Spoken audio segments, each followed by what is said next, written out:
Cristian, ya puedes empezar. Ya, ok.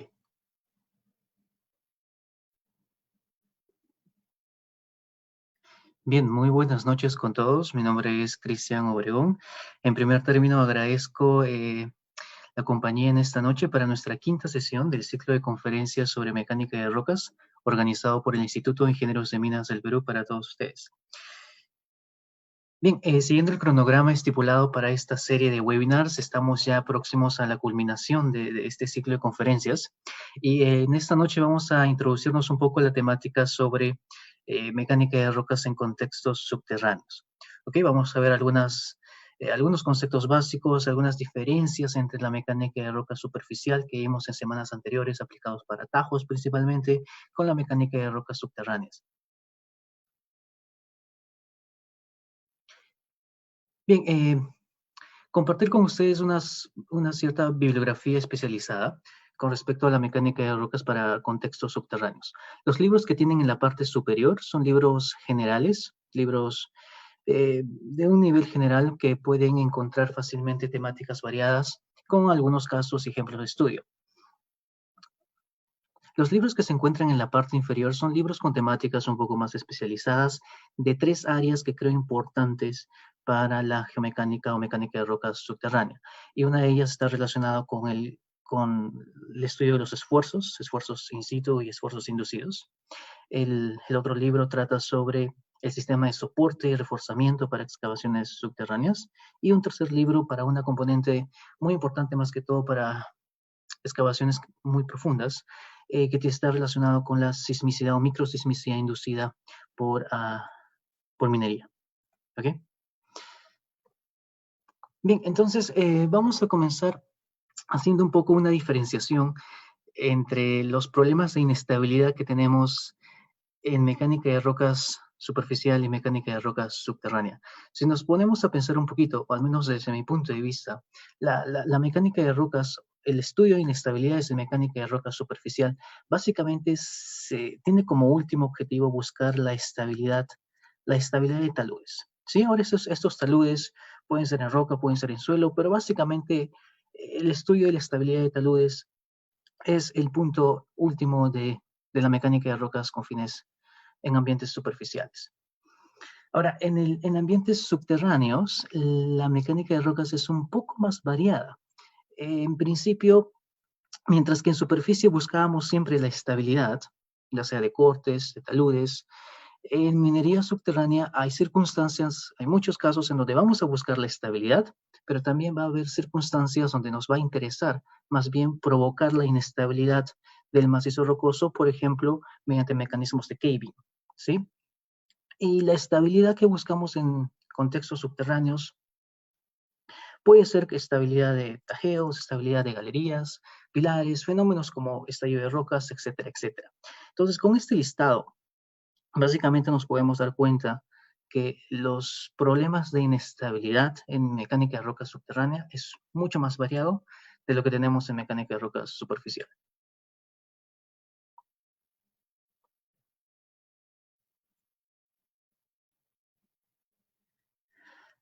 Bien, asimismo, los mecanismos de falla, tanto para la mecánica de roca superficial como subterránea, están bien diferenciadas. Habíamos dicho que en mecánica de roca superficial, el objetivo último es buscar la estabilidad de taludes y según habíamos conversado en sesiones anteriores, la estabilidad de taludes o el proceso de inestabilidad de un talud básicamente se genera por corte, ¿sí?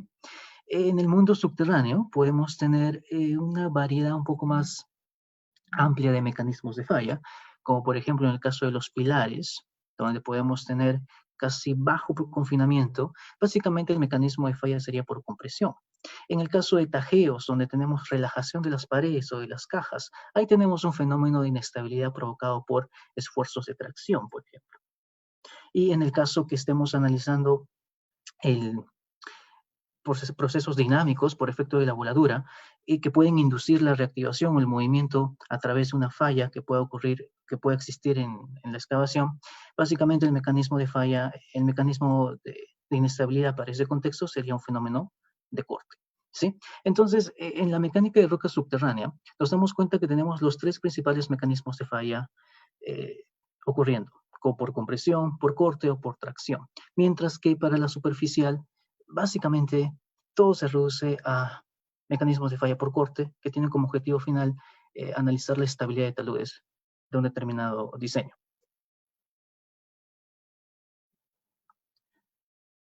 Bien, con esto entonces podemos decir que la mecánica de roca subterránea realmente es mucho más amplia, abarca muchos más mecanismos de falla, como acabamos de ver.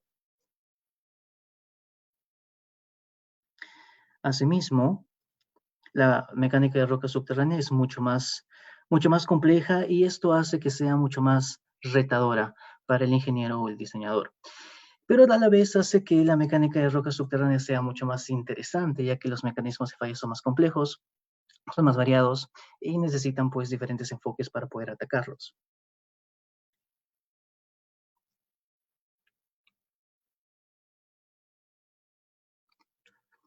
Obviamente la mecánica de rocas va a ser más interesante si es que salimos un poquito del mundo de los métodos empíricos. Algo que debemos saber y comentar es que la mecánica de rocas subterránea es básicamente ha estado, en los últimos 20 años, ha estado dirigido por métodos empíricos, ¿sí? Ahora, si seguimos haciendo las cosas como lo venimos haciendo hace 20 años y utilizando métodos de la época de la carreta, obviamente que ya lo divertido y lo interesante deja de ser, ¿sí? Entonces, justamente las herramientas de modelamiento numérico nos permiten ver más allá de lo evidente, como diría Leono, y ponernos esos lentes y poder ver tipo rayos X, qué es lo que está ocurriendo eh, en términos de estabilidad para la excavación subterránea.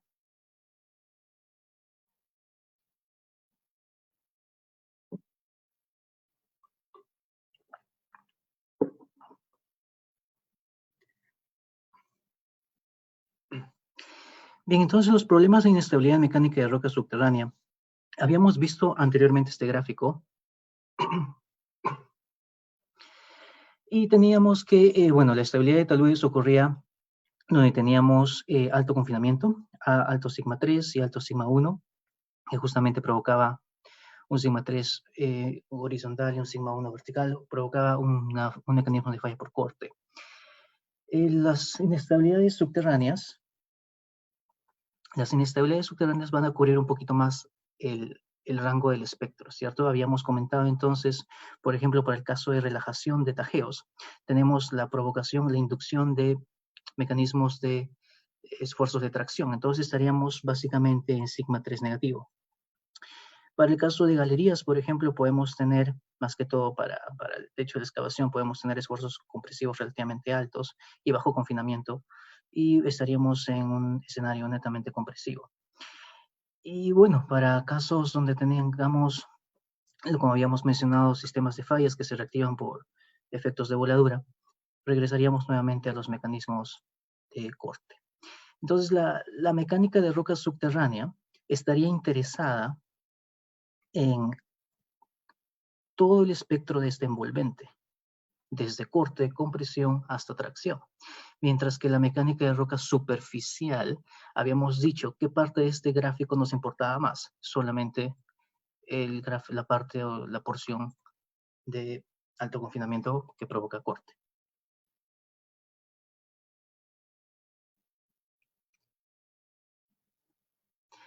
Los mecanismos de inestabilidad en mecánica de roca subterránea podemos dividirlo en dos grandes grupos. En un grupo tendríamos los mecanismos estructuralmente controlados, que era, haciendo la similitud, sería justamente los mecanismos estructuralmente controlados que evidenciábamos en los taludes a escala de banco, ¿sí? Y básicamente estos mecanismos van a estar desencadenados por efectos de la gravedad, ¿ok? La gravedad hace que bloques discretos de roca, eh, caigan o deslicen.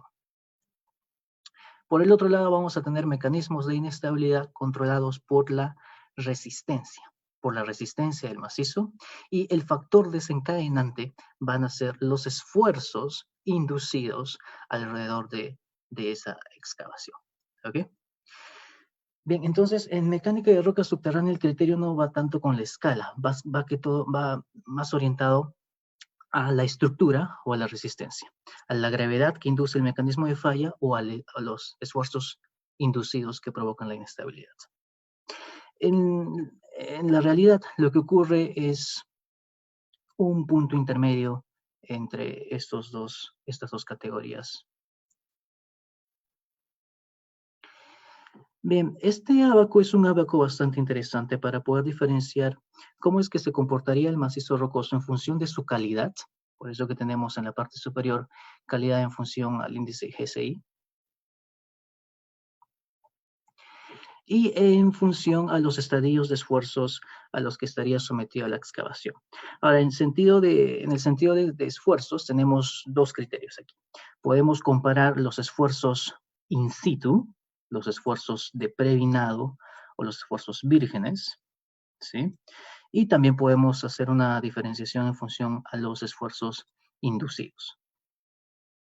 Entonces, la categorización que tienen a la izquierda es una diferenciación en función a los esfuerzos in situ, antes de la excavación, y los que están a la derecha son los valores de esfuerzos inducidos alrededor de la excavación. Básicamente, en cuerpos masivos, primera columna de la matriz, en cuerpos masivos a bajos confinamientos, vamos a tener típicamente un comportamiento lineal elástico. Toda la teoría de la elasticidad, los conceptos de isotropía, homogeneidad y el concepto de Chile que habíamos hablado, aplica justamente para esta primera componente de la matriz. A medida que vamos profundizando, vamos aumentando los esfuerzos in situ y esto también va a generar mayores esfuerzos inducidos. Entonces comenzamos a evidenciar que el material ya va a fallar, ¿cierto? Y va a tener más que todo para un macizo rocoso masivo, va a tener un comportamiento relativamente frágil. Y a medida que seguimos profundizando y los esfuerzos se incrementan, se va a mantener un comportamiento frágil con una zona de daño alrededor de la excavación. Para macizos medianamente fracturados, vamos a tener justamente la formación de bloques discretos. Los bloques discretos pueden deslizar, pueden caer, y esto va a estar en función de la gravedad que actúa como desencadenante para la movilización del bloque en función de su orientación. Cuando hablamos de materiales o macizos rocosos fracturados a esfuerzos mayores, intermedios o mayores, vamos a darnos cuenta que los esfuerzos en este caso pueden ser favorables. ¿Por qué? Porque el esfuerzo va a comprimir los bloques discretos y vamos a tener una especie de un mayor empaquetamiento de los bloques. Quiere decir que el bloque, para un macizo rocoso muy fracturado, en esta parte de la matriz, ya no va a experimentar caída de bloques, sino va a experimentar deformación en función de los esfuerzos, ¿sí?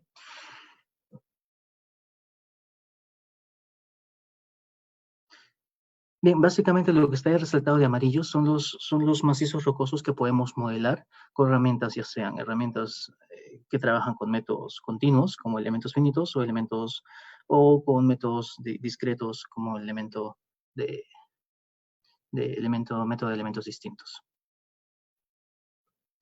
Cuando hablamos de esfuerzos en los macizos rocosos, teníamos los dos tipos de esfuerzos. Por un lado, los esfuerzos in situ, también llamados esfuerzos vírgenes o esfuerzos de preminado, y básicamente son los esfuerzos que existen en el macizo rocoso antes de cualquier excavación, ¿sí? Bien, luego de efectuada la excavación, los esfuerzos in situ, vírgenes o de preminado van a generar un esfuerzo inducido. Ahora, el esfuerzo inducido va a depender, la magnitud y dirección de los esfuerzos inducidos van a depender de 4 propiedades que he colocado aquí.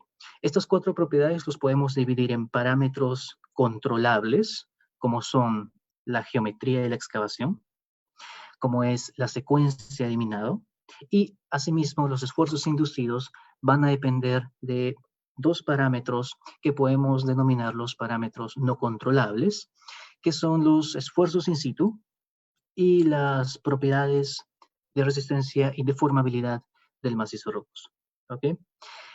Bien, entonces, básicamente la tarea de análisis consiste en calcular o estimar, porque realmente es una aproximación, cuáles son los esfuerzos inducidos dado una determinada geometría de la excavación, dada una determinada secuencia de minado, dada una determinada estadio de esfuerzos y con una determinada propiedad para los materiales o el macizo rocoso que compone ese diseño. ¿Ok? Ese es el objetivo general. Ahora, por la parte de los esfuerzos de preminado, esfuerzos in situ o esfuerzos vírgenes, estos generalmente los dividimos en dos. Esfuerzos gravitacionales, que lo vamos a asumir generalmente en dirección vertical, y esfuerzos horizontales o esfuerzos tectónicos, que lo asumimos en dirección principalmente horizontal. Básicamente el esfuerzo vertical va a estar dado por una relación lineal simple, que va a ser el esfuerzo vertical en un determinado punto, va a depender matemáticamente, es una integral de la profundidad 0 hasta la profundidad h, por la densidad del material, por la gravedad y por ese diferencial de h, ¿cierto? Que se traduce como densidad por gravedad por profundidad, básicamente, ¿sí?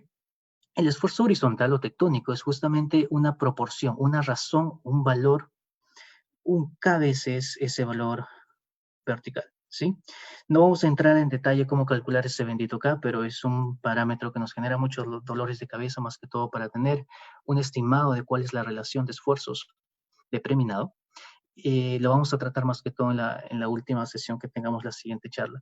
Pero hasta el momento me gustaría que se queden con la idea de los esfuerzos gravitacionales verticales, calculados por una relación lineal simple, y los esfuerzos tectónicos horizontales, calculado como un K veces el esfuerzo vertical. Los métodos de ensayos in situ para estimación del tensor de esfuerzos, vamos a comentarlos brevemente en la siguiente charla. Bien, ahora cuando hablamos de esfuerzos, ya que estamos en esta parte de esfuerzos, vale la pena mencionar que uno de los softwares, porque el cálculo es algo complejo, uno de los software más ampliamente utilizados para realizar este cálculo de esfuerzos inducidos a partir de los esfuerzos vírgenes y las otras componentes que hemos conversado, es justamente el software FACE, ¿sí? El software FACE es un software bidimensional que trabaja con el método de elementos finitos, y algo que deben saber del FACE es que realmente nació como un software nació como un proyecto de investigación en la Universidad de Toronto, y el nombre original del FACE era justamente FACES, ¿sí? Y básicamente FACES viene de un acrónimo que significa, es un análisis plástico, híbrido, claro, plástico porque hace análisis elastoplástico, híbrido porque realmente trabaja con elementos finitos, pero el borde lo discretiza y trabaja con elementos de borde. Y el objetivo de este software era el análisis de la estimación para el soporte, ¿ok? Y esa es sí como nace el nombre FACE, inicialmente FACES, y bueno, luego pasa a ser FACE 2 en sus versiones hasta la octava versión, y a partir de la octava versión, a partir de la novena versión en adelante, pasa a llamarse RS2. ¿De acuerdo? Es un software bidimensional de elementos finitos que justamente el objetivo, la potencialidad de la herramienta es calcular esfuerzos inducidos a partir del conocimiento o de la aproximación o estimación de los esfuerzos in situ como parámetro de entrada. Bien, lo que quería compartir con ustedes es una pequeña proforma que tengo aquí. Como ustedes saben, muchos de los software del Rock Science nacieron producto de la investigación, nacieron en un grupo de estudio, e inicialmente estos software en sus primeras versiones se comercializaban a un costo relativamente bajo, como pueden observar, ¿sí? Es así que tenemos aquí 3 de los software que creo yo forman el combo para cualquier área o departamento de geomecánica, ¿sí? Que son los software más utilizados para un modelamiento y un análisis sencillo para una excavación subterránea. Y básicamente comenzaríamos con el DIPS. Ahí tienen el precio del DIPS en ese entonces.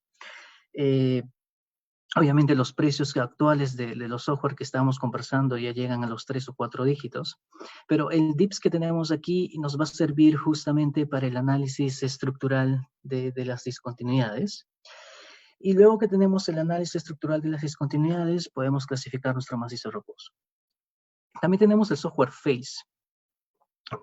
Nuevamente casi el mismo precio del DIPS. Y básicamente el FACE nos va a permitir analizar esos mecanismos de falla que estaban controlados por la resistencia del material e inducidos por los esfuerzos. Y por último, el software Unwedge, que nos va a permitir analizar aquellos mecanismos de falla que están estructuralmente controlados y que están desencadenados por la gravedad, ¿sí? Entonces acá pueden ver que tenemos los tres diferentes software que forman el combo básicamente para un análisis estructural y para un análisis de esfuerzo de formación. Cuando hablamos de software, existe un conjunto más de software que podemos conversar. Básicamente en esta lámina lo que he hecho es resumir algunas de las herramientas computacionales más comerciales, relativamente más conocidas y que trabajan cada uno con diferente método numérico. Los software tipo Map3D y Examine 3D de diferentes casas o empresas trabajan con el mismo método numérico que es elementos de bordes, ¿sí? Los métodos de elementos de bordes tienen una relativa ventaja con respecto a los otros métodos numéricos en que el tiempo de cálculo es relativamente rápido, ¿ok? ¿Cuál es la ventaja de estos métodos numéricos? Que el tiempo de cómputo es relativamente rápido. Otra característica de estos dos métodos numéricos es que solamente me permiten hacer análisis elástico, ¿ok? Análisis elástico para macizos rocosos competentes o para macizos rocosos relativamente fracturados que están en esfuerzos intermedios o profundos, de tal manera que los esfuerzos compactan los bloques de roca y tendríamos la transición de un material discontinuo nuevamente a un material continuo. Bien, otra ventaja de estos métodos numéricos materializados a través del software Map3D y Examine 3D es que podemos incluir el modelo completo de una mina. Si tienes diferentes niveles, diferentes galerías, qué sé yo, 20, 30 tajeos, puedes incluir todo tu modelo global, a escala global de mina, puedes incluirlo en estos softwares.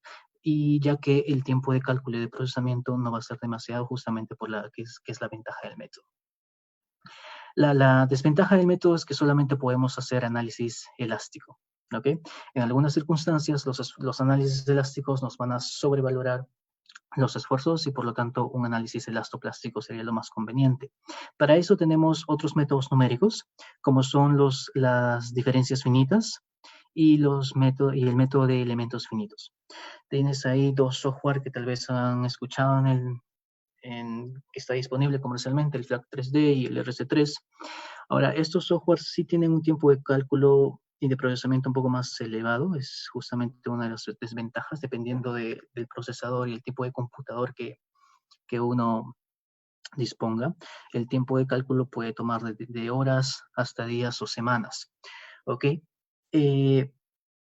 Estos métodos numéricos son métodos numéricos un poquito más robustos. En específico, habíamos conversado que los elementos finitos es justamente, si hacemos la comparación, es como un tanque militar. A donde vayas va a avanzar, pero va a avanzar muy lento. ¿Ok? Entonces vamos a tener siempre resultados con elementos finitos, pero el tiempo de cálculo es una gran desventaja. Por parte de las diferencias finitas, podríamos comentar algunas cosas, y básicamente las diferencias finitas han sido creadas para modelar el mundo no de la mecánica de sólidos, que es lo que hacemos en mecánica de rocas, sino para el modelamiento de mecánica de fluidos, ¿sí? Para modelos dinámicos, básicamente, aplica el modelamiento con elementos o con diferencias finitas, ¿sí? Ahora, ¿se puede modelar escenarios estáticos como una excavación subterránea en FLAC 3D? Claro que sí. Simplemente se le mete unos factores de amortiguamiento, de damping, para atenuar la ecuación general del movimiento que utiliza el FLAC 3D y con eso podemos tener un análisis estático.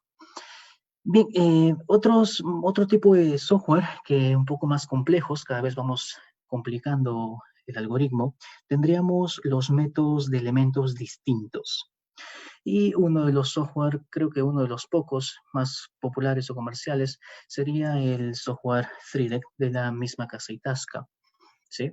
Este tipo de software permitiría hacer el análisis o modelamiento de macizos rocosos diaclasados o fracturados, tomando de forma explícita el patrón de discontinuidades. Y por último, podemos tener métodos híbridos, tales como aquellos que combinan elementos finitos con diferencias finitas, elementos finitos con elementos distintos, etcétera, etcétera. Y uno de los de los software relativamente más comerciales, por decirlo, ya que tiene un poquito más afín a la academia y a la consultoría, es el software Elfen. ¿Sí? El software Elfen trabaja con elementos finitos y eh, elementos distintos. Ahora, vale la pena comentar aquí que lo que trato de transmitir es simplemente las herramientas que existen. Muchas de estas herramientas son utilizadas a nivel de la industria, muchas otras son utilizadas más que todo a nivel de la academia y algunas otras más que todo en la consultoría. A nivel de la industria, creo que nos quedamos solamente con los dos primeros, Map 3D y Examine 3D. Son los que más se podrían utilizar a la industria relativamente por su tiempo de cálculo rápido y por su capacidad de poder incluir modelos a escala de mina. Los 4 software, en específico los 3 de aquí, son software relativamente más avanzados y seamos sinceros, si tenemos ya complicaciones en la geomecánica minera peruana, donde no se está haciendo bien las cosas en el campo del modelamiento y queremos pasar a herramientas mucho más complejas como el FLAC 3D, 3D o modelamiento mucho más avanzado como un modelo híbrido, relativamente va a necesitar un expertise mucho mayor del ingeniero. No solamente el expertise empírico, ¿sí? Estoy de la idea de que existen muy buenos geomecánicos en el Perú, empíricos, que justamente tienen como norte o como guía la experiencia y la observación. Perfecto. Pero para hacer modelamiento más avanzado, necesitamos un ingeniero bien formado, no solamente por la parte empírica y de la experiencia, sino también por la parte científica y técnica. Muchos de estos software tienen algoritmos complejos que obviamente no se le exige a cada persona que domine el algoritmo, pero sí que entienda qué es lo que está haciendo cada algoritmo para entender las ventajas y desventajas de los métodos numéricos para diferentes casos de estudio y aplicación. Bien, por parte de la caracterización del macizo rocoso, hablamos de la misma cosa de lo que conversamos en superficial. Teníamos las dos componentes, roca intacta, discontinuidades. ¿Cómo caracterizamos la roca intacta? A través de ensayos que pueden ser a nivel de campo. Los ensayos sirven para caracterización, sí, pero para diseño, análisis y modelamiento, necesariamente requerimos de ensayos de laboratorio para la caracterización de la roca intacta. Por la parte de las discontinuidades habíamos conversado que lo podemos caracterizar, ya sea por mapeo superficial en afloramientos, o por logueo geomecánico en taladros orientados. Obviamente que para un proyecto subterráneo, la fuente de información principal de las estructuras van a provenir del logueo geomecánico. Bien, luego de la caracterización pasamos a clasificar el macizo rocoso. Luego de la clasificación nos permite asignarle un número al macizo rocoso que represente su calidad en términos constructivos. Y finalmente con ese número mágico podemos aventurarnos a hacer algo de diseño por sus tres caminos, por el camino del método empírico, por el camino del método analítico, por el camino del método numérico. Bien, entonces, permítame que ahonde un poquito más en las caracterizaciones de las discontinuidades, específicamente a través del logueo geomecánico. Entonces habíamos dicho que las estructuras para un proyecto geomecánico subterráneo, el conocimiento de las estructuras lo vamos a obtener a partir del logueo geomecánico de taladros generalmente orientados, ¿sí? En donde vamos a proveer información de resistencia de la roca, RQD, ángulos alfa y beta, muy importante para los sondajes orientados. Los ángulos alfa y beta podemos entenderlo como el pseudo buzamiento y la pseudo dirección de buzamiento, y le llamamos pseudo ¿por qué? Porque tienen que ser convertidos, el alfa y beta deben ser convertidos a deep y deep direction verdadero con conocimiento de la orientación del sondaje, ¿sí? Entonces, básicamente en el logueo geomecánico se van a medir ángulos alfa, ángulos beta. Como repito, podemos entenderlo como un pseudo buzamiento y pseudo dirección de buzamiento. Bien, ¿qué más tenemos en el logueo geomecánico? Alteración, relleno, rugosidad y todas las demás características que incluye la clasificación RMR, que es el sistema más usado, ¿sí? Ahora, un pequeño detalle que tal vez olvidé conversar con ustedes en charlas anteriores, más que todo para sondajes orientados. Es el concepto de zonas ciegas. Un concepto muy, muy, muy importante, ya que estamos haciendo el registro de discontinuidades en subterráneo de manera lineal. Básicamente se convierte en un punto a cierta profundidad. Y conocer el arreglo espacial a través de un elemento de levantamiento de información lineal es bastante complicado y debemos tener mucho cuidado en el procesamiento. Las zonas ciegas existe para todo taladro orientado. Todo taladro orientado va a tener una zona ciega. Y el concepto de la zona ciega tiene que ver básicamente con que tenemos un taladro, un borehole aquí. La zona ciega significa que no voy a ver o tengo muy poca probabilidad de intersectar discontinuidades que corran paralela o más o menos paralela a la orientación de mi taladro, ¿sí? Entonces, si yo tengo discontinuidades que están corriendo casi paralelos a la orientación de mi taladro, es muy posible que no los pueda intersectar con ese sondaje.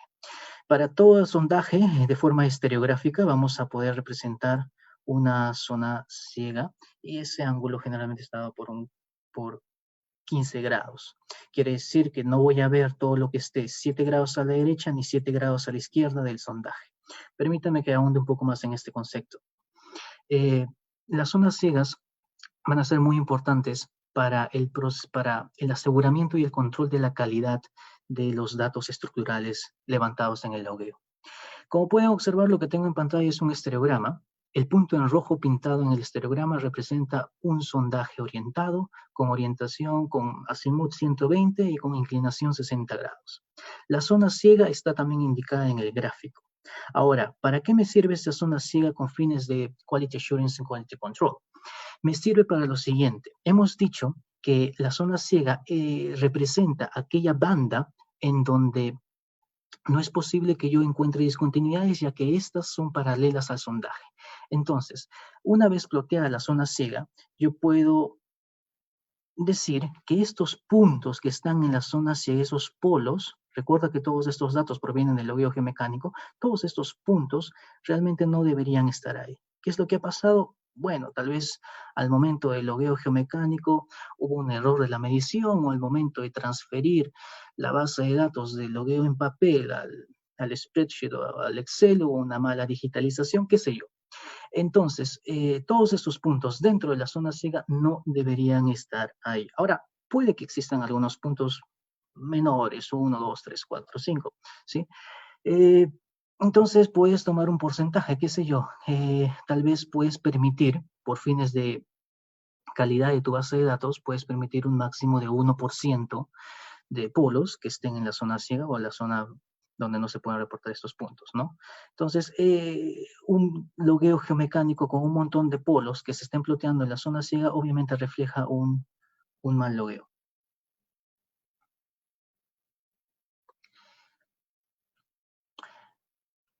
Ok, otra cosa que me olvidaba comentarles es lo siguiente. Recuerden que la zona ciega, básicamente lo que me dice es que no veo nada aquí. En esta región no puedo observar nada, ¿sí?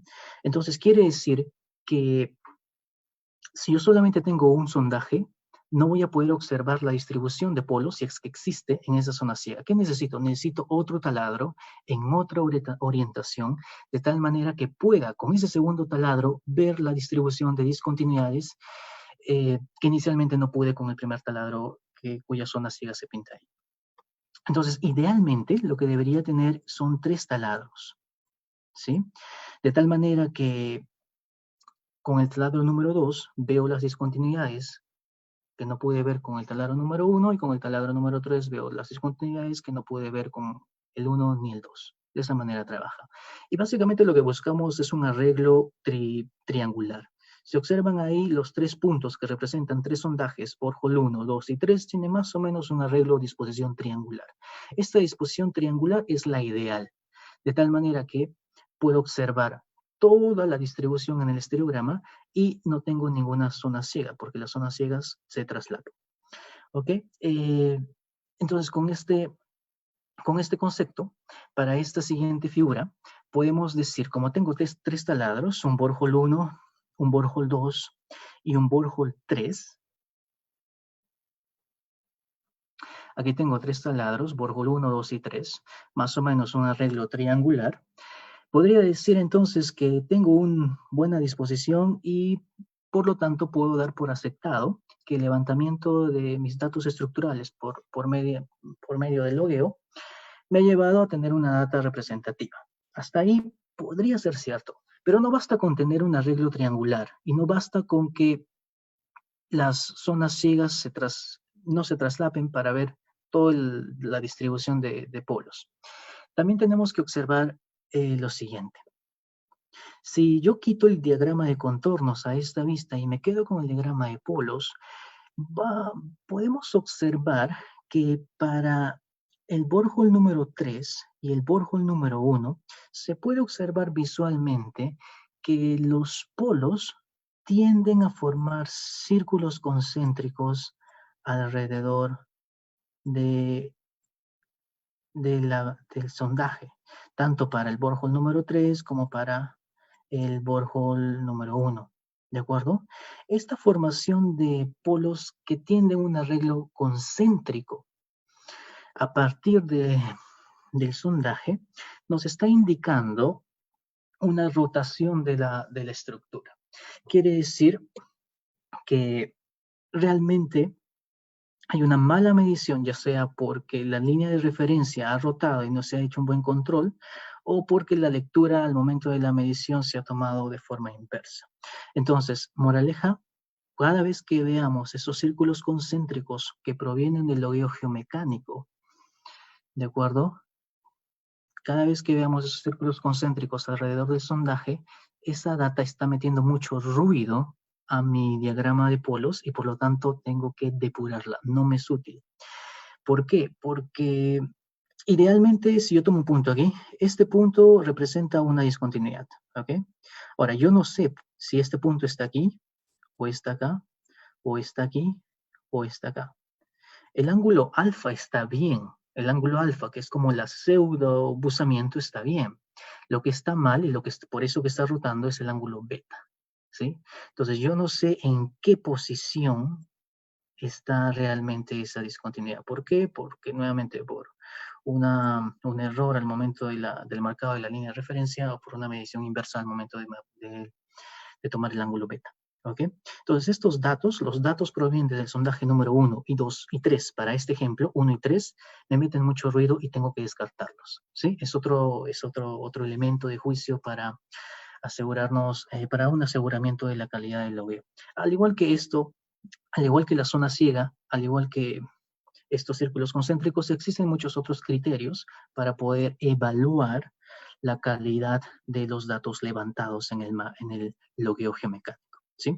¿Por qué es tan importante hacer un quality assurance, un quality control a los datos del logueo geomecánico? Porque recuerda que el diseño que hagamos va a depender, más que todo para subterránea, va a depender exclusivamente tomando en cuenta esta fuente de información. Y si los datos no están corregidos, no están validados y no son representativos, entonces todos los diseños o cálculos que podamos hacer posteriormente van a resultar en inválidos.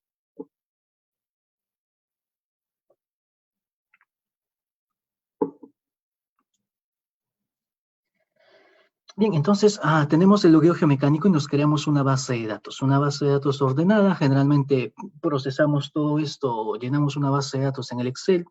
Muchas empresas utilizan el Excel simplemente para hacerse una base de datos del logueo geomecánico. Y bueno, entonces mapeamos ángulos alfa y beta en nuestro spreadsheet. Y recuerda que el alfa es el pseudobuzamiento y el beta es la pseudodirección de buzamiento. ¿Qué es lo que tenemos que hacer? Convertirlo a buzamiento y dirección de buzamiento verdadero. Generalmente, usualmente lo que he visto es que, bueno, puede variar de empresa a empresa o de consultora en consultora, es que muchos utilizan el Excel mismo donde está la base de datos alfa y beta para, a través de cálculos, a través de fórmulas sencillas trigonométricas, convertir en el mismo Excel alfa y beta a buzamiento y dirección de buzamiento verdadero. El procedimiento es totalmente válido, repito, pero estamos perdiendo información ahí. La recomendación es introducir directamente alfa y beta en el DIBS, que es el software comercialmente más usado para el procesamiento de datos estructurales. La recomendación es hacer uso de los traverses. Recuerda, el traverse en el DIPS, que ya habíamos conversado y sugerido su uso en charlas anteriores, lo que te va a permitir es transformar alfa y beta a deep y deep direction verdadero. Eso te permite hacer el traverse. Y luego, la otra sugerencia es utilizar la corrección por sesgo. Esto es muy importante y esto es crítico, más que todo para datos de logueo geomecánico. Para datos de mapeo, tal vez la corrección sea mínima, pero para datos de logueo geomecánico, la corrección por el sesgo en orientación es crítico, de tal manera que balancees la concentración, ¿sí? Entonces, la recomendación es utilizar el DIPS directamente o otro software que te permita hacer la transformación alfa y beta, y asimismo utilizar la corrección de Terzaghi. Bien, entonces, a partir del logueo geomecánico, los datos incluyen todos estos parámetros. Muchos de estos parámetros son netamente variables que se describen de forma cuantitativa. Algunas se describen de forma cualitativa y algunas otras de forma semi-cuantitativa. ¿Ok? Bien, una característica importante de todas estas propiedades o variables del logueo geomecánico es la persistencia. Y voy a insistir en esto, ¿por qué? Porque si recuerdan, en nuestras conversaciones anteriores habíamos dicho que la persistencia, en el sentido estricto de la palabra, representa el área de la discontinuidad, ¿sí? Ahora, realmente cuantificar un área es muy difícil. Y lo mejor que podemos hacer para cuantificar esa área es midiendo la longitud de la traza de la discontinuidad. La longitud de la traza de la discontinuidad, ya sea en una cara de mapeo o en un frente de avance. ¿Ok?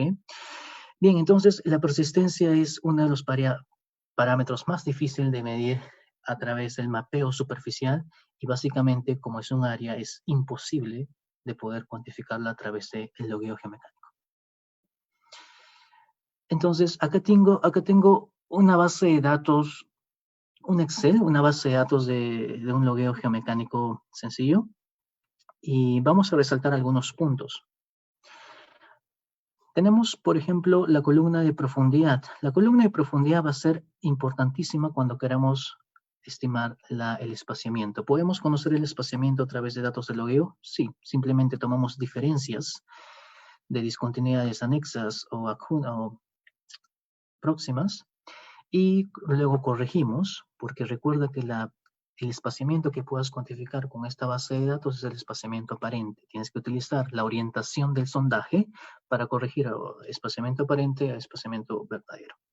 Bien, luego tenemos información en esta base de datos también de los ángulos alfa y beta, que nos van a permitir posteriormente transformarlo a deep y deep direction verdadero. Y llama la atención que esta base de datos, y creo que muchas bases de datos de logueo geomecánicos en el Perú también tienen lo mismo, tiene información sobre la persistencia, ¿sí? Ahora, la persistencia que se cataloga o se describe en el logueo geomecánico está dado en función a la clasificación RMR, que lo distingue en 5 rangos, ¿sí? Ahora, acá hay mucho que conversar y nos tomaríamos tal vez hora discutiendo y cada uno tal vez argumentando sus puntos de vista. Pero el mío es el siguiente, y al menos para la persistencia, como habíamos comentado, la persistencia es uno de los parámetros geométricos de la discontinuidad, es más difícil de cuantificar. Lo mejor que podemos hacer para aproximarnos a valores de persistencia, ¿qué cosa es? Mapear, medir las longitudes de trazas de las discontinuidades en una cara libre, que puede ser un talud o un frente.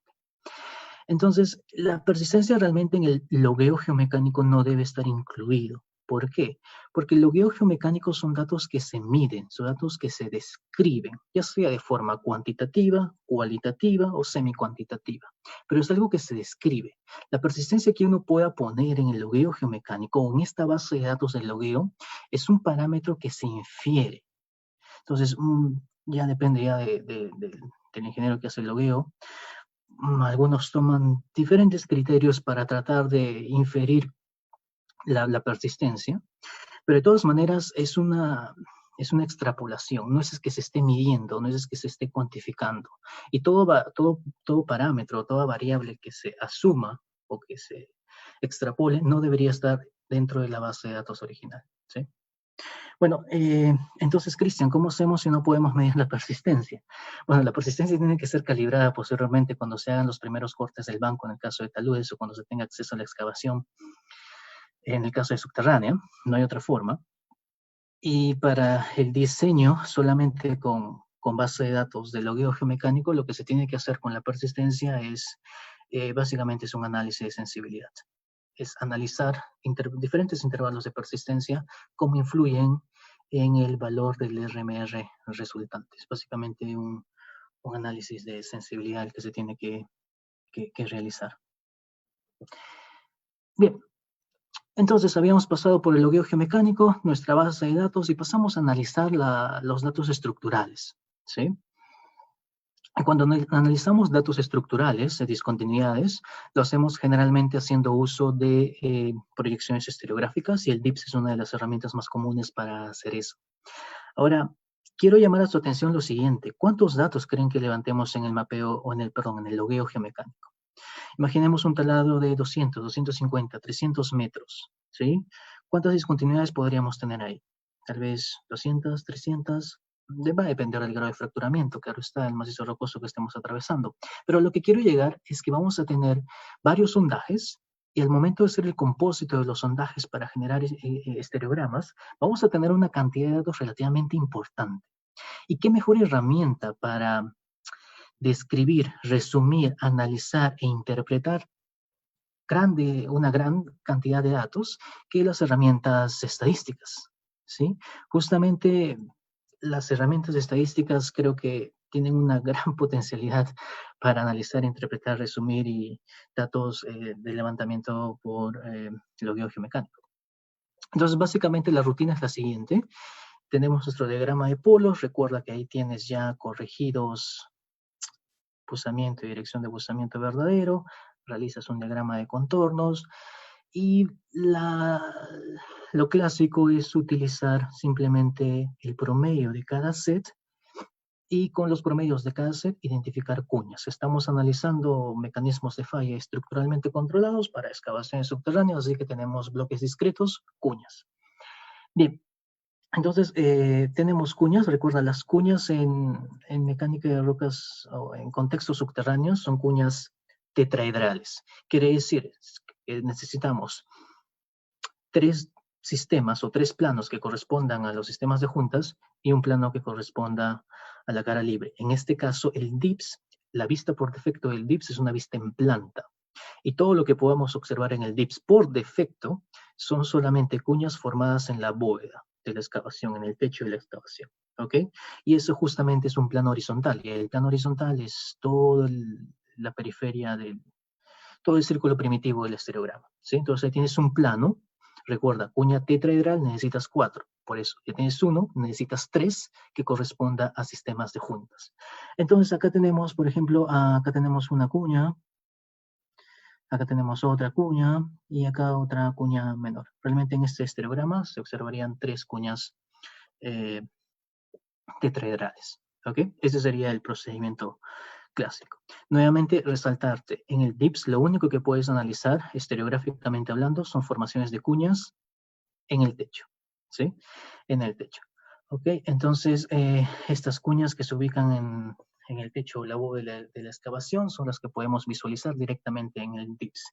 Si tú tienes interés en conocer las cuñas que se forman en los hastiales de la excavación, esas cuñas que puedan deslizar, que estén ubicadas en los hastiales, entonces lo que tienes que hacer es, tienes que rotar la vista en el DIPS. Si buscan en las herramientas, el DIPS te permite hacer rotaciones. Entonces, básicamente lo que tienes que hacer es una rotación de 90 grados para que el plano por defecto del DIPS pase de un plano horizontal a un plano vertical y puedas interpretar cuñas en los hastiales. Ahora, esto relativamente ya no es tan necesario en estos tiempos. ¿Por qué? Porque tienes otra herramienta también de la casa Rock Science que te va a permitir observar las cuñas que se formen no solamente en el techo, sino también en los hastiales, y esa herramienta va a ser el Anwich. El language es un software que trabaja por método de equilibrio límite y básicamente es una herramienta de visualización y de cálculo de factor de seguridad para bloques discretos tipo cuña en ambientes subterráneos. Y una vista de language es la siguiente, ¿sí? Esta es una de las primeras vistas de language cuando todavía estaba en desarrollo y pertenecía en ese entonces al mundo de la academia desarrollado por el grupo de investigación de la universidad que puedes ver en pantalla. Bien, justamente ese es el software que tenía un precio de $50 que viste en diapositivas anteriores. Ahora, el language, como repito, es un software, sigue siendo, está vigente y está en la cuarta o quinta versión. Básicamente, lo que te permite hacer es introducir datos de discontinuidades y te va a representar, vas a poder visualizar los bloques discretos de cuñas que se formen en el techo o en los hastiales. Ahora, recuerda, este es un cálculo por equilibrio límite y la primera asunción que debes considerar es que el bloque es un bloque rígido. Para todos los cálculos de equilibrio límite, el bloque es un bloque rígido, quiere decir que no experimenta deformación. Bien, entonces el software language ha evolucionado a través del tiempo, ahora ya no pertenece tanto a la academia, es más que todo es un software de la industria. Y el software language es una herramienta relativamente sencilla de utilizar, te puede ayudar para la visualización tridimensional de los bloques que se formen para una determinada excavación, pero tiene bastantes limitantes, ¿ok? Y conversemos rápidamente de las limitantes que presenta este software. Básicamente hay un concepto de cuñas, ¿cómo traduciríamos esto? Cuñas ubicuotas, algo así. Básicamente significa que las cuñas existen en todo lugar. En otras palabras, el software no considera la posición de la cuña. Si la cuña está más adelante, más atrás, más a la derecha, más a la izquierda, no. La cuña que se forma en el language es la cuña máxima. Es la cuña máxima, en otras palabras, la más grande, la de mayor volumen que se pueda generar, dado los tres sistemas de orientación de juntas. ¿Ok? Es la cuña máxima. Y como todo el problema de los máximos, siempre va a estar asociado que los máximos van a ser, obviamente, los casos más críticos, más desfavorables, y casos o nos van a llevar a tener resultados muy, muy conservadores. Es por eso que si tú haces un análisis con el language, más por siempre, o casi siempre, vas a tener un factor de seguridad de 0 para las cuñas del techo. Claro, ¿por qué? Porque es una cuña máxima, es la cuña de mayor volumen y obviamente la resistencia al corte va a estar por debajo de lo que pueda resistir la cuestión de fricción que le des para tremendo peso de cuña. Bien, entonces el language nos da la cuña máxima posible, ¿de acuerdo? Nos da resultados bastante conservadores, por lo que es un análisis básicamente crítico muy desfavorable. Algunas consideraciones de language es que solamente considera la resistencia a lo largo de los planos de discontinuidades y no considera el efecto del confinamiento. Por defecto, el language no considera el confinamiento. Por defecto, no considera la persistencia y por defecto no considera el espaciamiento. Ahora, las últimas versiones de Language ha tratado de mejorar estas tres críticas y ya te permites jugar un poco más o manipular un poco más estos tres parámetros. Sin embargo, me gustaría tocar dos de los tres parámetros, no todos, solamente dos, brevemente, que van a ser el confinamiento y la persistencia. ¿Ok? Bien, voy a avanzar un poquito más rápido porque si no me quedo corto de tiempo. Tengo un material un poco extenso en esta noche, pero creo que va a ser interesante para ambas partes. Ok, entonces cuando hablamos de excavaciones subterráneas, vamos a tener que los esfuerzos in situ se van a modificar, se van a redistribuir. Y para el caso de excavaciones subterráneas, existe un arcing effect, un efecto arco, ¿de acuerdo? Que va a hacer que los esfuerzos inducidos generen compresión en el techo o bóveda de las excavaciones. Se recuerda compresión positiva. Entonces, ¿qué es lo que sucede? La compresión va a ser favorable, porque recuerda, si teníamos discontinuidades aquí, y que me iban a formar una cuña, si yo tengo compresión, la va a sostener, ¿de acuerdo? Los esfuerzos compresivos son favorables en ese sentido. Ahora, en el caso de excavaciones mineras, a diferencia de las excavaciones civiles, la excavación civil se hace y queda ahí, las excavaciones mineras son más dinámicas. hay galerías, hay excavaciones que van evolucionando en el tiempo y esto va a hacer que se genere lo más desfavorable. Si la compresión era favorable, ¿cuál va a ser lo desfavorable? La generación de esfuerzos de tracción. Y justamente ese es el kick del asunto. La generación de esfuerzos de tracción va a ser perjudicial para nuestra estabilidad de excavaciones subterráneas. Y permítame que te muestre lo siguiente. Vamos a hacer el siguiente ejemplo. Tengo dos excavaciones, dos galerías, imaginemos que es lo pintado en amarillo. En el caso izquierdo es una galería isolada, está independiente. En el caso derecho tengo una galería, pero al costado de la galería hay una veta o un cuerpo mineralizado que todavía no está excavado, todavía no está excavado. Bien, entonces, para ambos casos, como el cuerpo mineralizado todavía no está excavado, para ambos casos, al momento de hacer la apertura del drift o la galería, por el efecto arco genero compresión en el techo y esa cuña está sostenida, compresión positiva, ¿sí? Pero ¿qué es lo que sucede? Lo que sucede ahora es que excavo ese cuerpo mineralizado, excavo ese tajeo, excavo ese stop, ¿ok? Entonces el stop, ¿qué es lo que me va a generar? Lo que me va a generar va a ser esfuerzos de tracción. Estos esfuerzos de tracción van a redistribuirse y como está cercano a esta galería izquierda, entonces voy a perder confinamiento, voy a relajar mis esfuerzos, pierdo confinamiento, y como pierdo confinamiento, entonces el bloque cae, ¿de acuerdo? Esa es la mecánica. El bloque cae porque he perdido confinamiento, ¿sí? Ahora, esto es interesante porque muchos pensamos que los esfuerzos de compresión y generalmente observamos más que todo la compresión. Cuando lleguemos a la próxima semana, que ahí nos vamos a despedir, vamos a hablar un poquito más del phase. Ahora me estoy centrando un poco más en los mecanismos estructuralmente controlados. La próxima semana me centro un poco más en los mecanismos inducidos por esfuerzos. Y simplemente para adelantarte un concepto, un parámetro muy utilizado por los geomecánicos subterráneos es algo llamado el strength factor. Bueno, se llama strength factor, pero muchas veces ustedes le llaman factor de seguridad. Puede ser como un factor de seguridad, sí. Ahora, ese strength factor realmente habría que tomarlo con cuidado. ¿Por qué? Porque básicamente es la resistencia sobre el esfuerzo. Y básicamente lo que considera es el esfuerzo mayor. ¿Y quién va a ser mayor? De sigma 1, ¿cierto? El sigma 1 siempre va a ser positivo. Quiere decir que este stress factor solamente ve compresión. Pero ¿qué es lo crítico en subterránea? La generación de esfuerzos de tracción.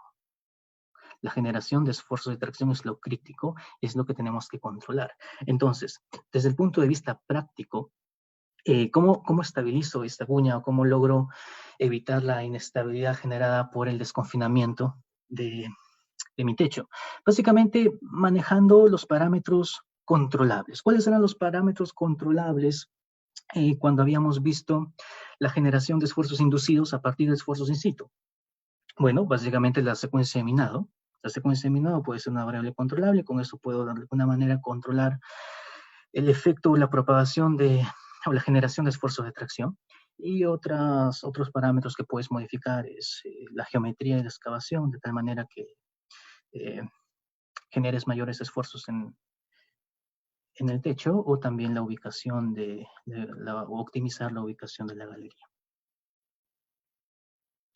Miren, esta es una vista del Unwedge. Como les dije, básicamente si hacen cualquier cálculo del Unwedge, la cuña del techo, sin soporte, sin ningún tipo de soporte, la cuña del techo siempre va a estar en un factor de seguridad de 0, o sea, siempre va a caer. El Unwedge tiene una opción para incluir los esfuerzos, ¿sí? Bueno, hay una herramienta para incluir los esfuerzos en el Unwedge, donde ustedes pueden definir los sigmas 1, 2 y 3 en términos de magnitud y dirección, y también le pueden dar las constantes elásticas del macizo rocoso para que haga el cálculo de esfuerzos. La metodología o el método numérico que utiliza el Unwedge para este procedimiento no es elementos finitos, es elementos de contorno, tipo Examine, y básicamente lo que vas a observar es lo siguiente, y tiene mucha lógica, es bastante intuitivo el concepto. Si yo le estoy diciendo al software que ahora tengo esfuerzos horizontales, ¿de acuerdo? Que van a estar confinando, comprimiendo esa cuña, ¿qué es lo que espero como resultado en el factor de seguridad que inicialmente era 0? Entonces, el factor de seguridad para esa cuña del techo inicialmente era 0, cuando no considero nada de esfuerzo, simplemente mecanismo gravitacional, pero al momento de incluir esos esfuerzos, ese factor de seguridad se eleva. ¿Y por qué se eleva? Porque básicamente lo estoy confinando, pues, ¿sí? Ahora, esta herramienta o esta opción de language tiene que ser utilizada con mucho cuidado. ¿Por qué? Porque trabaja bajo el supuesto de que la excavación que tienes dibujada es la única existente en todo tu diseño, ¿sí? Que puede ser el caso que aplique para un proyecto civil. Pero para el caso de la minería no, recuerda, habíamos dicho que en la minería la actividad de extracción, la actividad de minado es dinámica. Entonces tenemos diferentes tajeos anexos que al momento de ser excavados, que van a producir esfuerzos de tracción y pueden relajar el confinamiento existente en esta cuña que estamos analizando. ¿Ok? Así que tiene que ser tomado con mucho cuidado el uso de esta herramienta. Bien, otra consideración que no toma el UNWEDGE por defecto es la presencia de los puentes de roca. ¿Sí? Entonces habíamos conversado que las discontinuidades no son infinitas en persistencia, sino que son finitas en persistencia y tenemos discontinuidades intermitentes. Y estos espacios donde las discontinuidades se cierran son los puentes de roca, que no son favorables, ya que van a delimitar bloques o cuñas de bloques de menor volumen o de menor dimensión. Recuerda que una de las asunciones de Language era generarte el bloque máximo, el bloque más grande. La ventaja de incluir la persistencia es que vas a escalar esos bloques y vas a tener cuñas de menor volumen o de menor dimensión.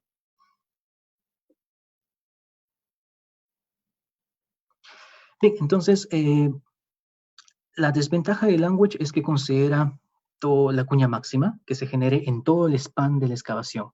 El Language te va a generar la cuña máxima que se genera en todo el span de la excavación. Ahora, realmente eso no va a ocurrir, ¿cierto? Lo que va a ocurrir es que se van a generar bloques discretos de roca, pero con tipo cuña, pero con volúmenes variables que van a estar por debajo de esa cuña máxima generada por el language. Entonces, ¿qué podemos hacer? ¿Qué podemos utilizar? ¿Qué herramienta podemos utilizar para generar bloques discretos de roca? Bueno, podemos regresar al concepto de los DFNs, y los DFNs también tienen aplicación para contextos subterráneos y tienen mucha potencialidad también en ese campo.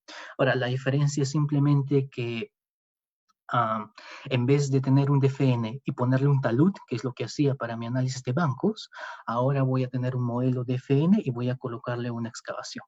¿Sí? Entonces, el principio es el mismo. ¿Qué teníamos en los DFN? Simplemente como un recordaris. Habíamos dicho que el DFN es una generación estocástica, o sea, probabilística, del patrón de discontinuidades de forma explícita en 3D. ¿Ok? ¿Y qué nos permite hacer el DFN para el caso de aplicaciones subterráneas? Básicamente nos permite hacer lo mismo que para subterránea, para superficial. El análisis cinemático quiere decir identificar el bloque, ¿sí? Y luego el análisis cinético quiere decir calcular el factor de seguridad de ese bloque, ¿de acuerdo? ¿Y qué tipo de bloque nos importa en este caso? Nos importan las cuñas, ¿ok? Entonces, recuerdan en el estereograma lo que analizábamos era la cuña máxima. Recuerda, la cuña máxima tiene ese arreglo triangular en el DIPS. Necesitabas 3 sistemas para que se forme una cuña en el techo. Ahora, pasamos del concepto clásico de analizar cuñas máxima al concepto de cuñas generadas por un modelo DFN. Entonces, este es simplemente un cartoon, un dibujo un dibujo de una excavación y tienes ahí las cuñas en la parte del techo de la excavación. Como puedes ver, las cuñas son de diferente tamaño, diferente volumen y por lo tanto eso me interesa modelar y cuantificar. ¿Qué información me serviría o qué información output obtendría de un modelo DFN aplicado para excavaciones subterráneas? Bueno, recuerda que tenemos la cuña y lo que podemos obtener son dimensiones. Dimensiones como por ejemplo, ¿qué cosa? Como por ejemplo la longitud del, del ápice de la cuña.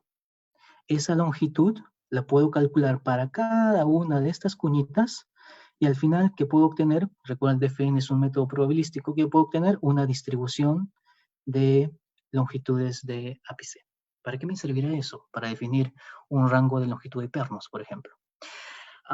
¿Qué más puedo obtener de forma estadística o de distribución? Bueno, para cada uno de estos bloques puedo calcular su volumen y puedo tener otra distribución que me dé el volumen de todas las cuñas generadas en el bloque, hasta el derecho, hasta el izquierdo. ¿Para qué me servirá eso? Para tener una idea de la capacidad en tonelaje de mis pernos, por ejemplo. ¿Sí? Y bueno, también puedo calcular el área basal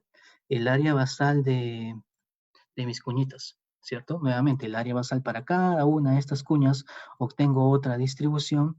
¿Y eso para qué me va a servir? Para tener una idea si lo que me conviene más es poner malla o no, si poner lechada de Shockley o no.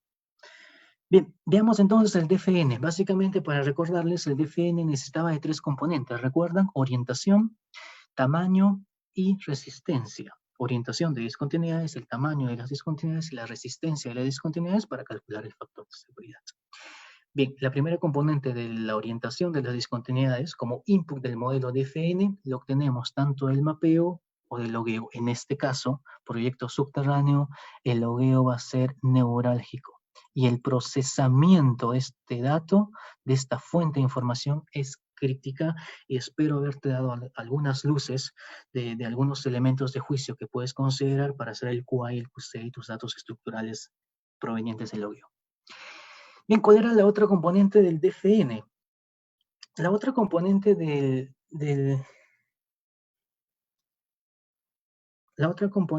DFN es el tamaño de las discontinuidades, ¿sí? Ahora, nuevamente, el tamaño de las discontinuidades solamente se puede obtener cuando tenemos acceso a una cara libre. En este caso, no hay forma de obtener tamaño, una medición directa, si es que no tenemos la excavación realizada, ¿sí?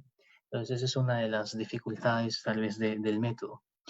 Sin embargo, las mismas herramientas fotogramétricas que utilizábamos para el mapeo de bancos, lo podemos también utilizar para el mapeo de excavaciones subterráneas.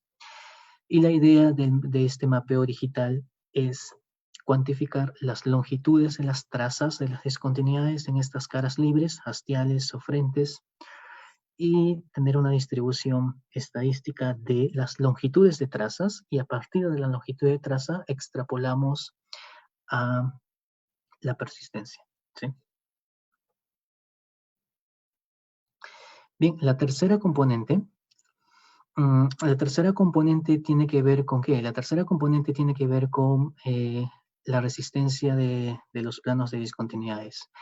Esto ya lo habíamos visto, es el mismo concepto. Puedes realizar ensayos de corte directo y trabajar con el modelo Morculon, es decir, con parámetros C y Phi, o puedes trabajar con ensayos índices de campo. Vas a requerir un mapeo más detallado y puedes trabajar con el modelo Barton-Bandis a través de sus parámetros JCS, JRC y Phi básico.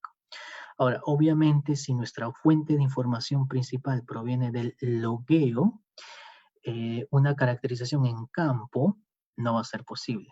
La fuente de información para la resistencia va a provenir básicamente de los ensayos de corte directo en testigos o en discontinuidades naturales. Bien, entonces, con esos 3 inputs, recuerda, orientación, tamaño y resistencia, generamos un modelo DFN, y al modelo DFN, en vez de cortarle o ponerle un talud, le pongo una excavación. Y comienzo a generar mis bloques. Bloques que puedo generarlos tanto en el techo como en los hastiales. En este caso me interesan los bloques que se generen en el techo de la excavación. ¿Ok? Entonces tengo ahí un sinnúmero de bloques y para cada uno de ellos puedo hacer una estadística de sus parámetros geométricos, de los que vimos anteriormente, longitud del ápice, volumen del bloque y área basal del bloque. Lo que podemos obtener entonces es más o menos una vista como esta. Creo que les comenté en las charlas anteriores los diferentes software que nos permiten hacer modelamiento de FN, y básicamente vamos a tener una visualización de los bloques discretos que se formen en la excavación. Entonces, ¿qué es lo que obtenemos como salida? Lo que obtenemos como salida va a ser justamente un conjunto de datos geométricos que lo podemos representar de mejor manera a través de un histograma. Entonces tenemos la longitud del ápice del bloque, tenemos el área basal y el volumen del conjunto de bloques generados. ¿Ok? ¿Qué más podemos obtener como resultado? Esto sería como resultado del análisis cinético. Podemos calcular factores de seguridad. El ejemplo que observan en pantalla, tenemos una excavación subterránea, tenemos bloques formados en el techo, y si mantenemos el techo sin soporte, vamos a observar que existe un gran número de cuñas en el techo que están con un factor de seguridad por debajo de la unidad. Quiere decir que estos bloques um, caen, falling. ¿Ok? Ahora, ¿qué es lo que podemos hacer? Lo que podemos hacer en el mismo modelo de FN, podemos introducir un patrón de pernos y podemos darle las propiedades mecánicas al perno, y con eso vamos a tener que el número de cuñas en estado inestable, es decir, con factores de seguridad menor a 1, se reduce, y con esto estamos reduciendo la probabilidad de falla y estabilizando los bloques en el techo de la excavación.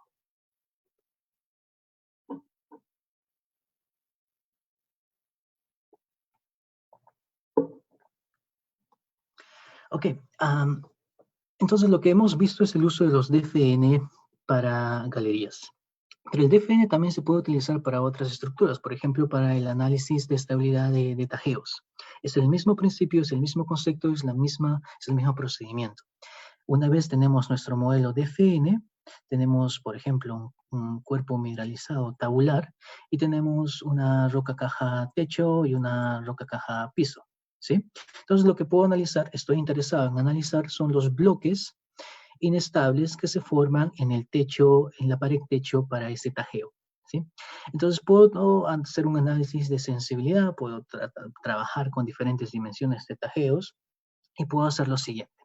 Ahora, una consideración importante aquí es que los bloques en el techo del tajeo van a caer, mientras que los bloques en la pared del tajeo va a deslizar. Son dos mecanismos distintos, pero importante resaltarlos. Uno es caída, no hay fricción, es simplemente pura gravedad. Y en el otro caso es deslizamiento, que puede ser deslizamiento a través de un plano o a través de dos planos.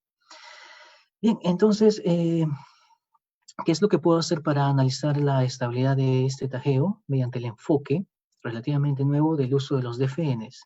Genero mi DFN, genero mis bloques, cuñas en esa pared techo, y luego analizo o selecciono aquellas que deslizan, ¿sí? Genero un histograma del volumen de cuñas críticas. ¿Cuáles serían las cuñas críticas? Las cuñas que deslizan, o sea que tienen un factor de seguridad menor a 1.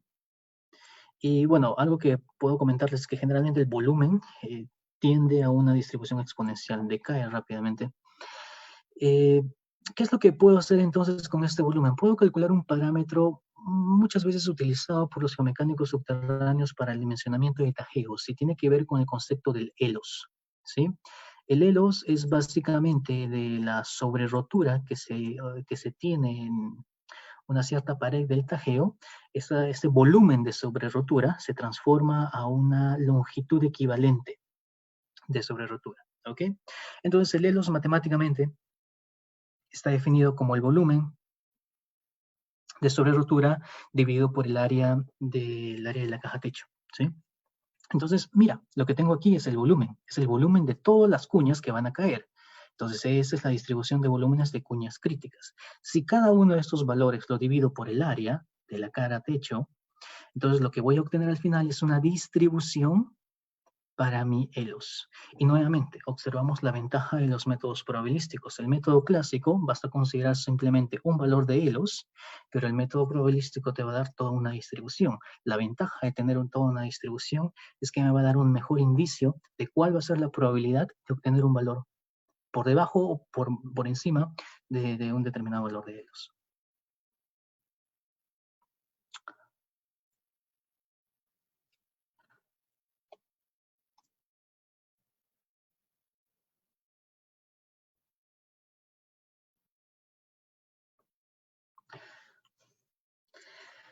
Ok, entonces, antes que pase,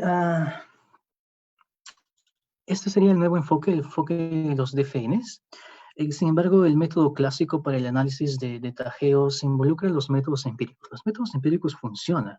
O sea, los métodos empíricos son basados en la experiencia y observación. O sea, son basados en casos reales y por lo tanto tienen que funcionar al menos para los casos que aplican. Sin embargo, los métodos empíricos tienen limitaciones. Y las limitaciones es que si los contextos o características del lugar de estudio no coinciden con los métodos o características originales del enfoque, entonces no podría ser tan representativo. El método empírico para el análisis de tajeos involucra el método gráfico de estabilidad por un ploteo básico del radio hidráulico y del número de estabilidad. Existe tanto método empírico para la estabilidad del tajeo de cualquier pared y también un gráfico o un ábaco para determinar el bendito Elos de forma empírica. Entonces, en función de un determinado radio hidráulico y un número de estabilidad que representa la calidad del macizo rocoso, eh, puedes de alguna manera extrapolar un valor eh, de, de los aproximados. Ese sería el enfoque empírico. Bien, permítanme comentar rápidamente, antes que me gane el tiempo, algunos conceptos sobre el análisis clásico de estabilidad de tajeos, en específico utilizando el gráfico de estabilidad. Por un parámetro teníamos un parámetro geométrico, el radio hidráulico, y el otro parámetro es el número de estabilidad, dado por una calidad del macizo rocoso, un factor A de esfuerzos, un factor B de orientación de juntas y un factor C por efecto de la gravedad. Todos estos parámetros se estiman utilizando estos ábacos que observan en pantalla. Algunas luces que te puedo dar con respecto a cada uno a la estimación de cada uno de estos parámetros es lo siguiente. Con respecto al parámetro A, con respecto al parámetro de esfuerzos, básicamente el parámetro A se puede estimar con un análisis elástico, ni siquiera tienes que irte al mundo plástico, un análisis elástico en el RC2, FACE o en el RC3, ¿sí?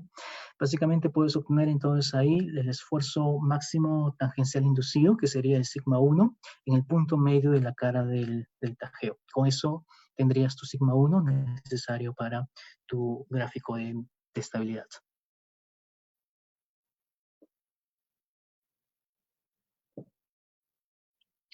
Bien, con respecto al factor B, que está relacionado a la orientación de las juntas, podemos calcularlo utilizando directamente el software DIPS. El factor B básicamente es el ángulo formado por una determinada discontinuidad con la cara del tajeo y lo puedes medir rápidamente con el software DIPS. Y para el parámetro C, que es el factor de gravedad, puedes utilizar el language. Ahora, puedes utilizar el language con fines no de calcular factor de seguridad, sino simplemente para que el language te diga todos esos bloques que se forman en el techo o en las paredes del tajeo, si esos bloques van a deslizar y si deslizan, en qué dirección desliza, o si desliza por un plano, por dos planos o a través de la línea de intersección de dos planos. ¿Ok? Entonces, el parámetro número C, utilizas el software Unwedge, introduces tu patrón de discontinuidades, la orientación, le pones valores muy conservadores de resistencia, 0,35, podría ser 0 de ecuación, 35 de fricción, y con eso lo que vas a observar es el modo de falla. ¿Sí? En el modo de falla te va a decir si cae o desliza. Obviamente el bloque superior del techo cae y los otros dos bloques de las paredes deslizan. Y si desliza, te va a indicar si desliza a través de la intersección de dos sistemas o si desliza solamente en un plano. ¿Ok? Entonces lo que tomas de aquí es la orientación de deslizamiento y esa orientación la introduces en el gráfico, en el ábaco del método gráfico de estabilidad y con eso obtienes tu valoración para el parámetro C. ¿Sí? Entonces, esas son algunas luces que te puedo dar. Parámetro A utiliza el RC3, parámetro B utiliza el DIPS, parámetro C utiliza el Unwedge. Ahora, el método clásico del diseño de tajeos Sigue nuevamente el enfoque determinístico. Entonces, el enfoque determinístico lo que va a utilizar, como habíamos comentado anteriormente, es más que todo las condiciones típicas o las condiciones promedio de cada uno de los parámetros de entrada. ¿Ok? Entonces, si tenemos una distribución, el enfoque determinístico más que todo considera el valor promedio y con estos valores puntuales para una determinada geometría, alto, ancho y longitud, y con un determinado arreglo estructural de juntas, vamos a tener en nuestro gráfico de estabilidad un punto. Y ese punto va a representar el punto promedio típico. Algunos reportan también puntos máximos y puntos mínimos, de tal manera que tienen ahí 3 puntos discretos, pero nuevamente no hay ninguna probabilidad asociada con ese intervalo. Tú no sabes si ese valor máximo que ploteas en tu gráfico, qué probabilidad de ocurrencia tiene, o ese valor mínimo, qué probabilidad de ocurrencia tiene. ¿Sí? Simplemente estás considerando puntos discretos si haces el enfoque de máximo, mínimo y promedio. Para saber justamente qué tan probable es la ocurrencia de ese valor máximo mínimo, un enfoque probabilístico para el diseño de tajeos resulta conveniente. Entonces, dada la fórmula del número de estabilidad, si desglosamos el Q', el Q' en función al RQD, al número de juntas, a la rugosidad de la discontinuidad y a su grado de alteración, tenemos esta expresión. Cada uno de estos parámetros pueden ser descritos de forma probabilística a través de distribuciones. Algunos parámetros van a ser distribuciones continuas, como el caso del RQD. Algunos casos, estas distribuciones van a ser distribuciones discretas, como el caso del número de juntas o la rugosidad de las juntas. ¿Ok? Entonces, lo que podemos hacer es utilizar la simulación de Monte Carlo y poder iterar, hacer diferentes muestreos de estas distribuciones de entrada y poder obtener como salida una distribución para el número de estabilidad. Esta distribución para el número de estabilidad lo obtenemos con la simulación Monte Carlo, imagínate 1000, 1500, 2000 iteraciones, y para esta determinada distribución vamos a seleccionar dos valores cutoff. Entonces tenemos la distribución del número de estabilidad y vamos a hacer un primer corte para la zona de transición. Entonces tenemos la zona de inestabilidad y la zona de total caving. Entonces podemos definir una probabilidad, la probabilidad de inestabilidad, que sería toda esta área pintada de negro, y la probabilidad de total caving en la parte, en la cola de la distribución. ¿Ok? Bien, entonces el enfoque probabilístico para el diseño de tajeos es un enfoque que se puede realizar. Ahora, una de las críticas al enfoque probabilístico es que necesitamos mucha más información. Eso es cierto y no, sí y no. O sea, se necesita información, mientras más información, la distribución que asumamos o que ajustemos a nuestros datos va a ser más representativa, pero también recuerda que cada vez que desees hacer análisis probabilístico, puedes asumir distribuciones. Obviamente el resultado no va a tener la misma calidad, pero puedes tener un indicio de en qué rangos pueden estar tus probabilidades de falla. ¿Ok? Entonces, recuerda que puedes asumir distribuciones y dependiendo de si tienes mayores datos o menores datos, también la exigencia al resultado. Si tenemos una información relativamente limitada y proseguimos con un cálculo probabilístico, la exigencia en términos de confiabilidad no va a ser tanta como cuando tendríamos gran cantidad. Por ejemplo, para un análisis preliminar podemos tener una confiabilidad de 68%, una confiabilidad de 68% de confianza, que es básicamente más o menos una desviación. ¿Sí? Y para el 68% de confianza quiere decir que permitimos, básicamente sería 32%, un 32% de probabilidad de falla para este caso. ¿Sí? Entonces recuerda que dependiendo del grado de conservadurismo que quieras incluir, también el grado de confianza o el nivel de confianza que quieras hacer tus cálculos.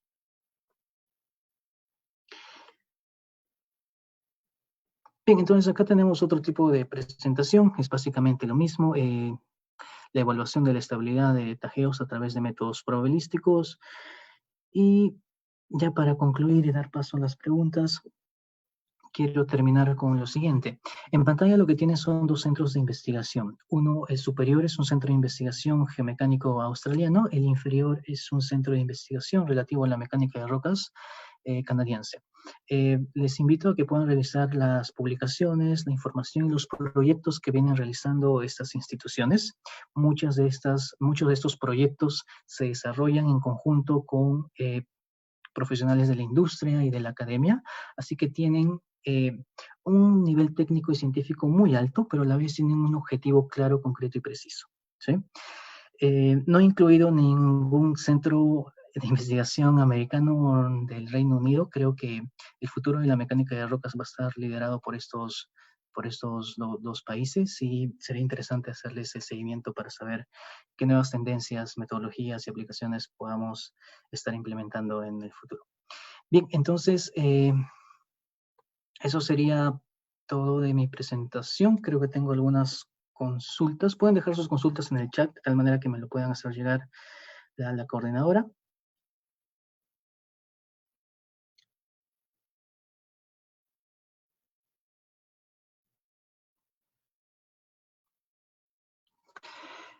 Bien, entonces algunas consultas dicen, para validar e identificar estructuras en las zonas ciegas, ¿sería recomendable tomar en cuenta el mapeo superficial de estructuras para orientar mejor los sondajes?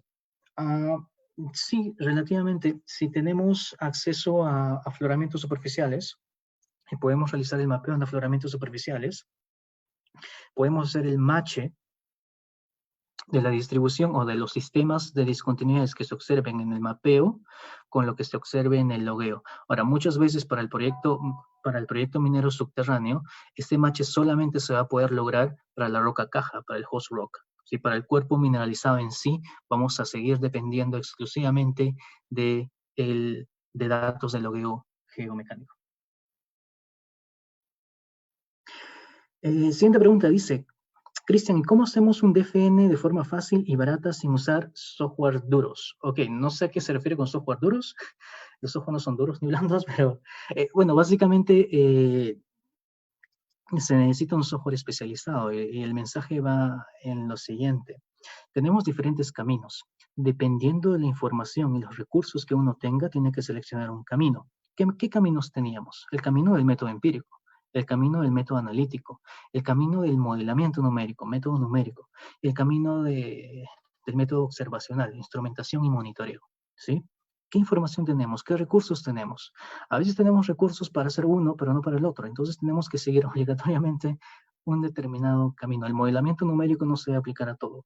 Como el método empírico no da solución a todo. ¿Sí? Todo depende del objetivo del proyecto. Cristian, ¿qué faltaría para hacer los ábacos del método gráfico de estabilidad con datos de minas peruanas? Esa es una muy buena pregunta, agradezco la consulta. Por temas de tiempo solamente he presentado el método gráfico de estabilidad. Sí, solamente lo he mostrado para el método original. El método original fue basado en 32 casos de minas canadienses. O sea, quiere decir que ese bendito ábaco está calibrado con minas canadienses. Ahora, si buscamos en la literatura, hay otro ábaco, ¿sí? Pero para minas australianas. Y si seguimos buscando la literatura, seguramente vamos a encontrar para minas sudafricanas, etcétera, etcétera. Ahora, Cristian, ¿podemos hacer un ábaco para minas peruanas? Claro que sí. ¿Qué necesitamos? Bueno, creo que lo único que necesitamos es voluntad de hacer las cosas, ¿no? Es lo único que necesitamos, es simplemente eso.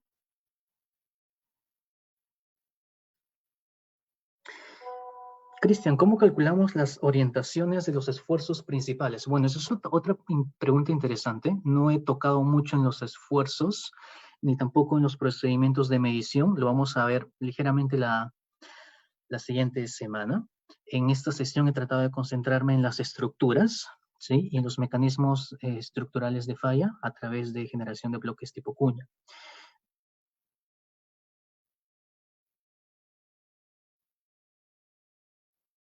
Siguiente pregunta dice, Cristian, ¿qué libro o paper recomiendas para leer donde encontremos información más detallada de los modelos de FN? Bueno, el primer comentario sería, vayan a Google Académico, simplemente busquen DFNs.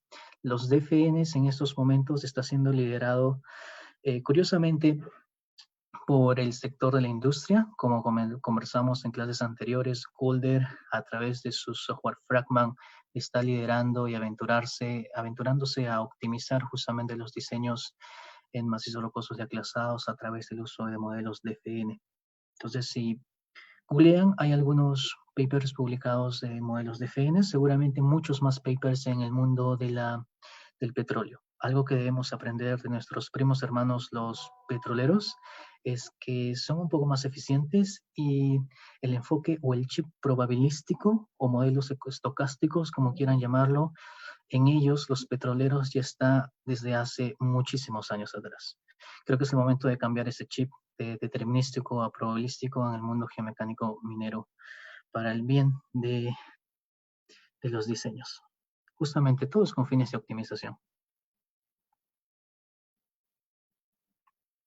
Cristian, ¿se pueden simular los valores de A del modelo gráfico de estabilidad para minas peruanas? Sí, básicamente lo que tienes que hacer es un modelo tridimensional, un análisis elástico para ver cómo están los esfuerzos en el punto medio de la pared del tajeo. Si revisan el método original, bueno, no el método original fue eh, creado por Matthews y fue nuevamente reevaluado por Potvin en su tesis doctoral. La recomendación es que el esfuerzo principal sigma 1 necesario para calcular el factor A se mida en el punto central de la pared del tajeo.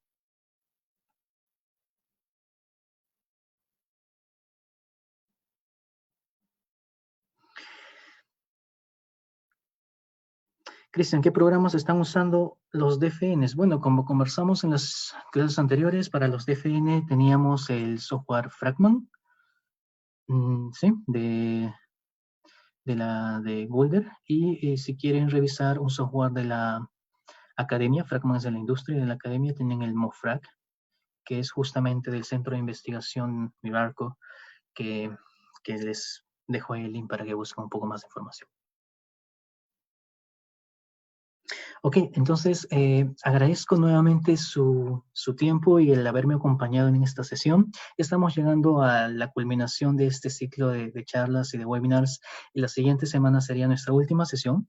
Vamos a conversar un poquito más sobre el análisis de estabilidad en contextos subterráneos, pero desde un punto más orientado hacia los esfuerzos. ¿Ok? Muchísimas gracias por su atención, que tengan muy buenas noches y me despido con todos ustedes.